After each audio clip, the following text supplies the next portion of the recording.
বাবারে, আমাকে তো কামড় মেরেছে। কিরে মা, তোকে তো মনে হয় সাপে কামড় মেরেছে। আরে বাবা, কি বলছো এটা? আমার তো ভয় লাগতেছে। তার মানে কি আমি মরে যাব নাকি? দাঁড়া, আমি একটু চেক করে দেখতেছি। হেইয়া, আজকে খুঁজে বের করবো সেই সাপটাকে। দাঁড়া। বাবা, একটু সাবধানে, না হলে তোমাকেও কামড় দিবে। এই তো ধরেছি। আরে মা, এই দেখ, তোকে তো একটা কাকড়া কামড় মেরেছিল। না বাবা, আমাকে মনে হয় সাপেই কামড় মেরেছে। আরে দাঁড়া, আমি একটু চেক করে দেখি। এটা তো কাকড়ারই কামড়। আমি এই কাকড়াটাকে ফেলে। আরে দাঁড়া, কাকড়াটাকে ফেলিস না। পেয়েছি আরেকটা কাকড়া।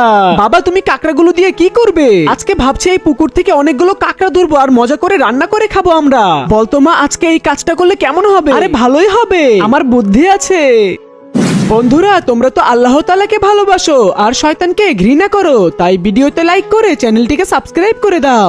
বাবা, এই যে আমি চলে এসেছি, তাড়াতাড়ি কাজে লেগে পড়। বন্ধুরা, এখন তারা গুনার এই জালটাকে দিয়ে কাকড়া ধরার জন্য অনেকগুলো ফাঁদ তৈরি করবে। এখন এই ফাঁদের ভিতরে কিছু নারী ভুঁড়ি দিয়ে দিতে হবে, যেন কাকড়া ধরতে অনেক সুবিধা হয়। এখন একটা একটা করে এই কাকড়া ধরার ফাঁদগুলোকে আমরা পুকুরের পানির নিচে একদম দিয়ে দিব।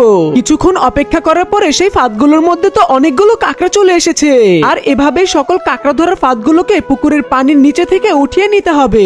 এখন এই কাকড়াগুলোকে বাসায় নিয়ে যেতে হবে। তারপরে পানি দিয়ে ভালো করে পরিষ্কার করে নিতে হবে। তারপরে তেলের মধ্যে ভেজে লাল লাল করে নিতে হবে।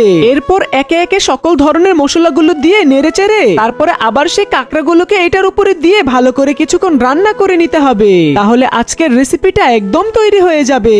ওয়াও, তৈরি হয়ে গিয়েছে। মজা হয়েছে অনেক। অনেক মজা। এত মজা কাকড়া এর আগে তো আমি কখনোই খাইনি।